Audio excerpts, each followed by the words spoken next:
made me feel like I couldn't share my thoughts fully. I couldn't really open up and I just keep to myself. So it just didn't feel like a good relationship. 마음을 잘 알고 있다고 생각했는데 이제 이 미국 사회에서 어려운 점이 있는지를 엄마가 잘 모른다. 많은 한인 이민 가정에서 존중은 가장 중요한 가치입니다. 그런데 그 존중이 침묵이 된다면 말하지 못하는 세대에게는 어떤 일이 벌어질까요? 학교에서는 자유롭게 말하던 아이가 집 문을 여는 순간 조용해집니다. 같은 가족, 같은 집, 하지만 서로 다른 두 개의 현실. 이 이야기는 세대 간 소통에 관한 이야기입니다.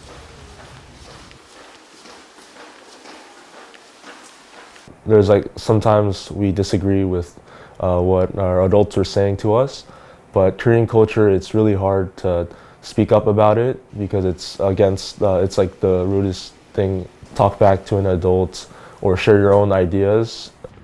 집 밖에서는 자기 표현이 자연스럽습니다. 하지만 집 안에서는 존중이 먼저입니다. 단순히 언어의 문제가 아니었습니다. 어른 앞에서는 말하지 않는다는 보이지 않는 규칙이 더 깊이 자리하고 있었습니다. 갈등을 피하기 위해 많은 청년들은 침묵을 선택합니다. 아이들은 말할 줄 모르는 게 아닙니다. 다만 어른 앞에서는 말하지 않도록 배웁니다. He's funny in his own way. He's a little socially awkward, but he's awesome. He's a good friend.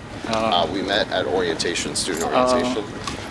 캠퍼스에서 스테판은 사람들을 편하게 만드는 친구입니다. 하지만 집에서는 같은 이야기들이 멈춥니다.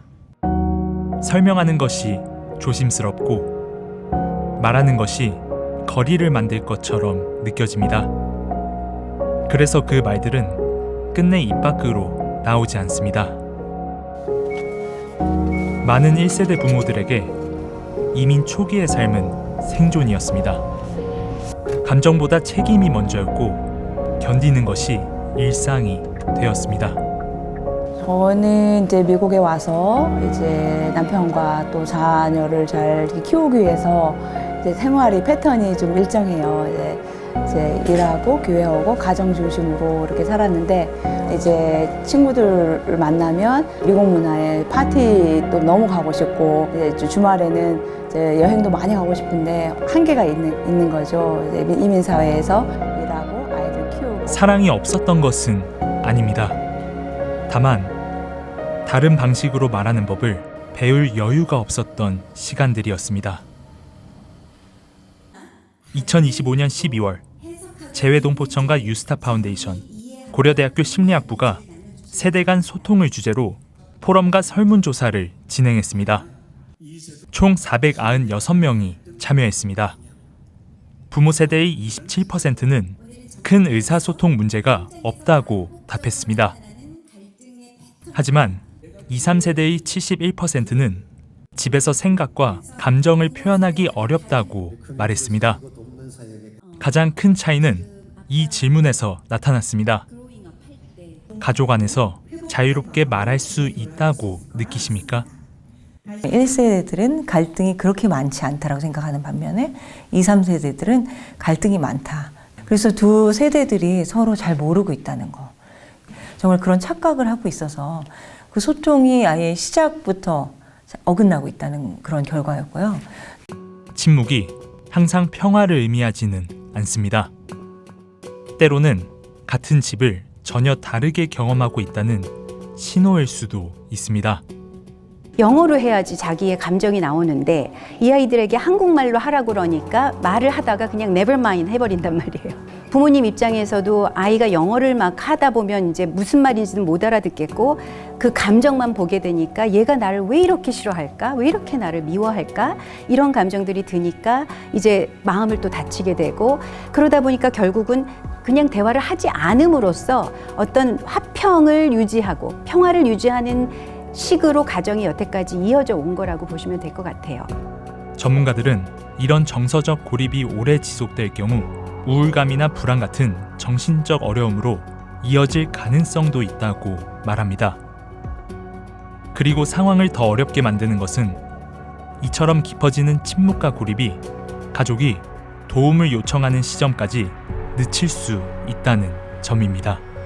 That what we found was that our Korean immigrant families were usually going to wait twice as long as other American families before they got help. 그 배경에는 여러 장벽이 존재합니다. It was hard because they were ashamed. It was hard because they didn't speak English. It was hard because they didn't have insurance. It was hard because they didn't know who would be a mental health therapist who could speak their language. 도움을 미룬 것은 무관심이 아니라 도움으로 이어지는 길이 보이지 않았기 때문입니다. 그래서 어떤 가정에서는 문제가 커질 때까지 아무 일도 없는 것처럼 지나가기도 합니다. 하지만 모든 가정이 그 자리에 머물러 있는 것은 아닙니다. 포럼을 참석해서 함께 나눠 있었던 게 너무 좋았던 것 같아요. 그 같은 주제에 대해서 나누면서 자신의 생각을 이야기해 볼 수 있는 그런 계기가 될 수 있을 것 같다고 생각이 들어요. 네. Just looking at how many people came to the events, I just saw like how many people valued this and thought of this as a very serious thing. There's so many other people that are going to open up to their parents as well. 존중으로 자라온 가정에서 침묵은 저절로 사라지지 않습니다. 하지만 깨질 수는 있습니다.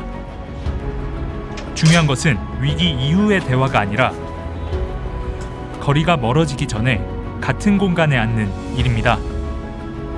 대화는 거창하게 시작되지 않았습니다.